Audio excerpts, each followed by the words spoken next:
यही तो ख़ास बात है कि गणपति में मतलब ये मिलना जुलना इनविटेशन बहुत अच्छा माहौल रहता है। अच्छा। सो मैं let's start with the interview. क्या आप मुझे बता सकते हो कि पहले तो आप किसी फिल्म बैकग्राउंड को बिलोंग करते हो या एक कॉमन फैमिली से आते हो? नहीं, मैं बिल्कुल भी फ़िल्मी बैकग्राउंड से नहीं बिलॉन्ग करती हूँ। मैं बाय प्रोफ़ेशन मैं मेडिको बैकग्राउंड से आती हूँ। ओके। सो बाय प्रोफ़ेशन मैं डेंटिस्ट हूँ। सो मेरे पूरा फैमिली मतलब बचपन से मैंने सिर्फ स्टडीज़ और लाइक मेडिको अपने आसपास देखा है बिकॉज़ मेरी मम्मी खुद हैं। ओके। एंड या दैट्स इट। बाकी वहाँ से मतलब 5 साल पढ़ने के बाद शफ़ल करना बहुत ही ज़्यादा डिफ़िकल्ट एक डिसीजन था, क्योंकि 5 साल जब आप किसी चीज़ के बारे में पढ़ते हो, आपका सारा दिमाग आपने उस चीज़ को दे दिया, उसके बाद सडनली आप किसी और चीज़ में स्विच करते हो जिसके बारे में आपको कुछ भी नहीं पता है। आई मीन आपको सिर्फ उतना पता है जो दिख रहा है, बट जो ओके। एक्चुअल में जो चीज़ें आपको प्रिपरेशन करनी पड़ती है, जो एक्टिंग के लिए ऐसा नहीं है कि आप मुंह उठ के आ गए और आप एक्टर बन गए। इसके लिए बहुत सारी प्रिपरेशन लगती है, बहुत सारी क्राफ्ट के ऊपर आपको वर्क करना पड़ता है। तो वो सब चीज़ें मैंने कुछ भी नहीं करी थी। सीधे अच्छा। बस मैं मुंबई आ गई थी और वहाँ से बस ठीक है, धीरे धीरे मैंने सीखा अपने ही एक्सपीरियंस से, क्योंकि ये क्राफ्ट ही ऐसी है कि आप इसमें पढ़ना लिखना लिखित में कुछ ऐसा practice it is all about practical. The more the more you become comfortable with camera, you yeah. Get to know कि आप क्या कर रहे हो, कैसे कर रहे हो, क्या चेंजेस करना है। So it is all practical. Okay. So आप मतलब एक मेडिकल फील्ड में घुसना तो बहुत ज़्यादा डिफिकल्ट है। एक एक्टिंग तो क्रिएटिविटी की बात होती है, और जो आप बोल रहे हो कि आप मेडिकल फील्ड में थे, तो उसके लिए तो बहुत हार्डवर्क की ज़रूरत होती है। तो आपने इतना हार्डवर्क करके आप जब एक्टिंग फील्ड में स्विच कर रहे थे, तो आपके पेरेंट्स का क्या रिएक्शन था? देखिए, मुझे लगता है कि जब भी कोई एक्टिंग में स्विच करता है फ्रॉम नॉन एक्टिंग बैकग्राउंड, तो हाँ। मुझे लगता है कि सबके घर वाले नहीं चाहते हैं। और बहुत कम लोग होते हैं जो चाहते हैं ऐसा कि चलो ठीक है, उनको बचपन से उनको यही करना है तो उनके घर वाले सपोर्ट करते हाँ। हैं। बट जैसे मैंने पढ़ाई करी, फिर मेरा स्विच करना बहुत डिफ़िकल्ट था।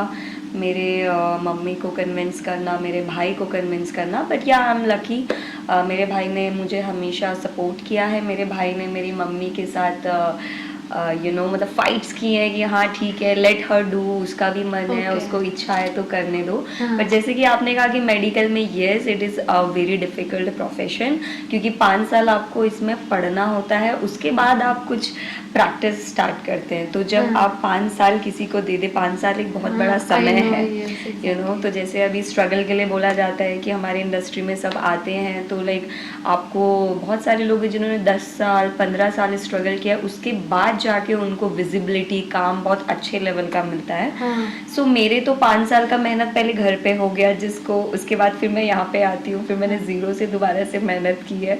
सो वो मेरे लिए एक बहुत डिफ़िकल्ट सिचुएशन, कभी कभी मुझे लगता है कि लाइक 5 साल उधर मेहनत किया, हाँ। फिर यहाँ पे आके भी लाइक मेरे को मुझे ऐसा लगता था कि लाइक मैं लेट हूँ, क्योंकि जो भी एक्टिंग इंडस्ट्री में आते हैं वो लोग 19-20 साल की उम्र में आ जाते हैं, और मैंने जब अपना मेडिकल किया है मैं 23 में यहाँ पे आई हूँ।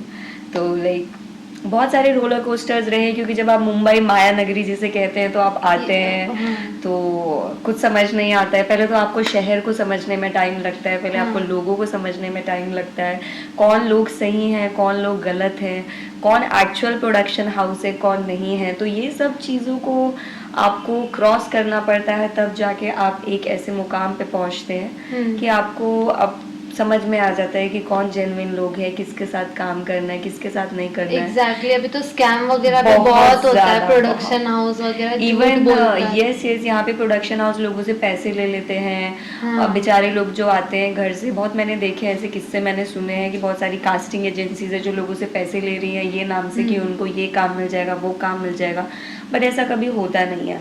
मुझे लगता है कि हमारी इंडस्ट्री में मेहनत तो बहुत ज़्यादा है ही, लेकिन हाँ, मेहनत से ऊपर मुझे लगता है कि सारा स्टार्स का भी खेल है। अगर जो आपकी डेस्टिनी में है, कुछ लोग हैं जो आते ही चमक जाते हैं, कुछ लोग होते हैं कि 1 साल उनको आए हुए हुआ बहुत अच्छा काम उन्हें मिल जाता है।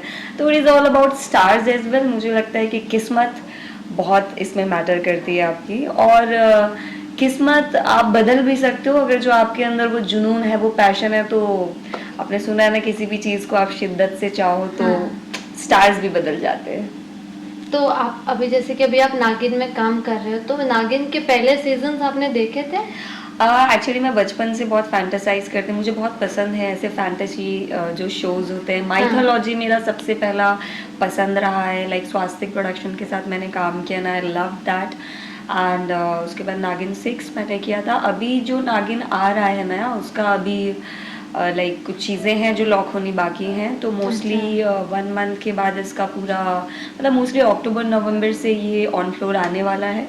और आप देखेंगे इस वाले नागिन में मुझे करते हुए, and I am very excited for that, क्योंकि पहले मेरा जो डेब्यू है, आप कहें अगर जो मैं टीवी सीरियल का डेब्यू कहती हूँ, तो नागिन 6 से ही मेरा डेब्यू हुआ था। ओके। हाँ जी। तो मतलब आप आपका फर्स्ट शो नागिन 6 ही था, हाँ मतलब जी। एक मतलब बोलते हैं ना कि आते ही आपको इतना बड़ा प्रोजेक्ट मिलना वुड बी हाँ जी, बिकॉज बालाजी और नागिन ऐसे शो हैं कि जो मुझे लगता है कि दुनिया में हर कोई पसंद करता है देखना। हाँ एग्जैक्टली, और मतलब स्पेशली घर जो घर में लड़कियां चलते हैं, हैं, हाँ। फैमिलीज है, लड़के लोग तो ये सब नहीं देखते, बट जो बट फैमिली, मम्मी, सबके मम्मी तो देखती सबके घर पे है मम्मी बैठ के लाइक टीवी नागिन। तो सीरियल्स है ना। मेरी मम्मी से नागिन के क्वेश्चन पूछो, सारे नागिन का सब कुछ पता होगा, हर एक सीजन का। So that was the, like you know, that was the debut for me। and इस बार भी जो नागिन आ रहा है, तो अभी क्या है कि जो लीड हैं उनका अभी कास्टिंग और वो सब प्रोसेस चल रहा है। उसके बाद अक्टूबर या नवंबर से like everything but will it be is a on. Great achievement, मतलब इतना कंपटीशन का जमाना है, इतने कंपटीशन में आपको मतलब एक क्या बोलते हैं, फिल्मी बैकग्राउंड को बिलोंग ना करते हुए इतना बड़ा शो मिलना, it is purely your talent and hard work. Yes, thank you so much for that. या मैंने आपको बोला ना कि हार्ड वर्क तो मैंने बहुत किया है, क्योंकि मुझे नहीं लगता कि हार्ड वर्क का कोई सब्स्टिट्यूट है। बट या धीरे धीरे आपको, मतलब लाइक मेरे माइंड में सिर्फ ये था कि this is the only approach, but time के साथ आपको समझ आता है कि हमारी इंडस्ट्री में जो मेन चीज़ें जो मैटर करती है, कनेक्शन बहुत मैटर करते हैं, लॉबीज़ बहुत मैटर करती है कि आप किसकी लॉबी में हैं। क्योंकि क्या है, आप अगर जो सिर्फ इतना कंपटीशन है, अगर जो आप सिर्फ ऑडिशन के भरोसे रह जाते हैं, तो पहले मैं भी वैसे ही थी, मुझे लगता था कि this is the only process, कि आपको ऑडिशन देने हैं, आपको मीटिंग करना है, दैट्स इट।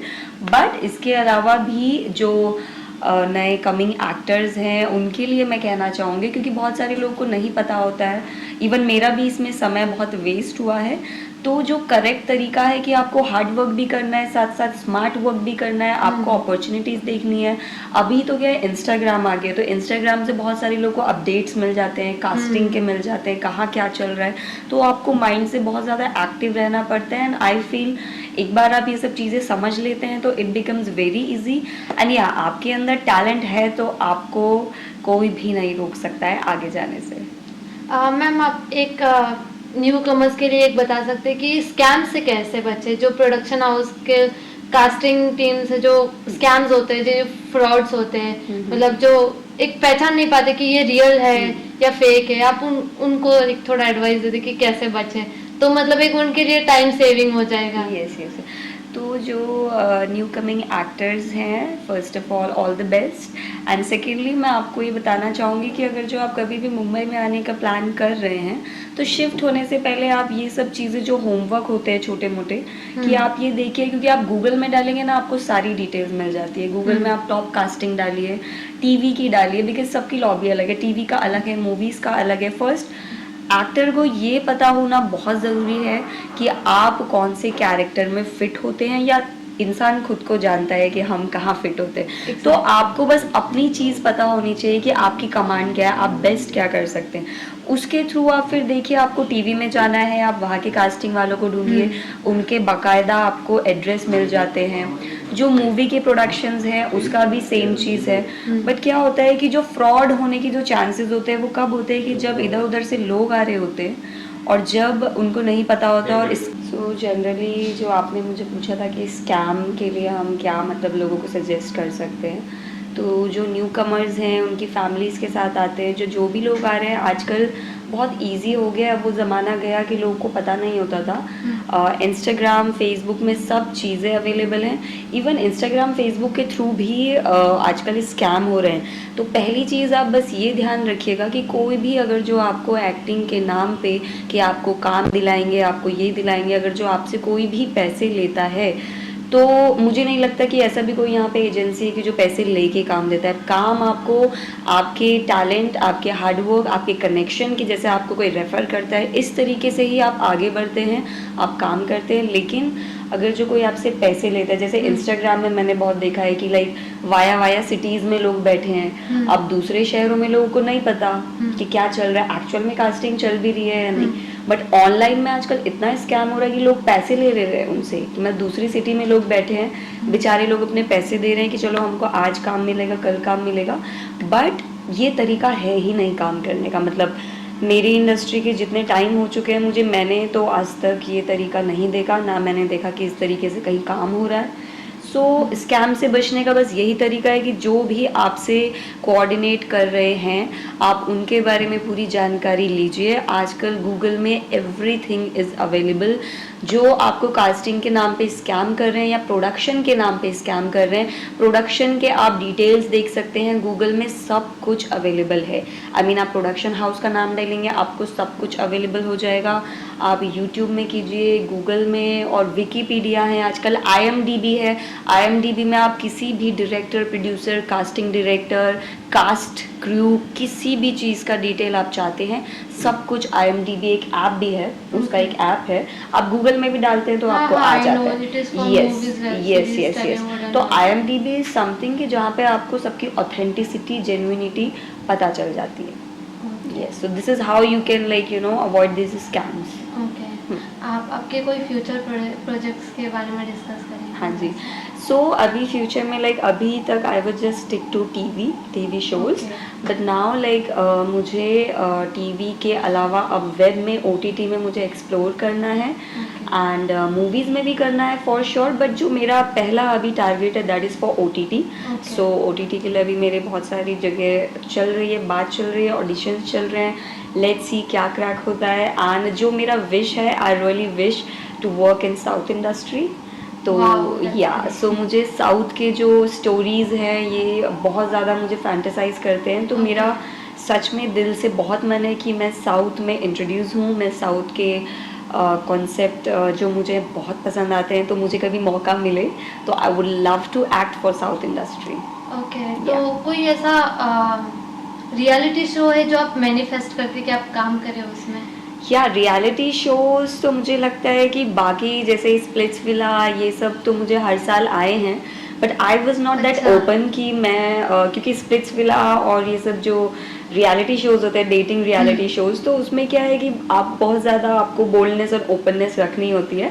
तो I was not ready for that. हाँ, mentally I was not ready, क्योंकि I was so new to Mumbai को जानना, मुंबई की चीज़ों को समझना, अपने माइंड सेट को चेंज करना, घर वालों के माइंड सेट को चेंज करवाना, उसमें टाइम लगता है। सो अब मैं रेडी हूँ। इस साल मैंने ये सोचा है कि अभी मुझे रियलिटी शोज़ भी आते हैं, बीट स्प्लिट्सविला और बीट एनी डेटिंग शो, तो I will surely try for that, क्योंकि इससे पहले I was not mentally prepared, so मैं नहीं करती थी। And yeah I wish to go for Bigg Boss, and Bigg Boss में जाने का तो हर किसी का सपना होता है, यू नो। सो वो है जो मैं एक चीज़ मैनिफेस्ट करती हूँ कि I want to go to Bigg Boss. Yes. कोई मैसेज जो आप न्यू कमर्स को देना चाहोगे?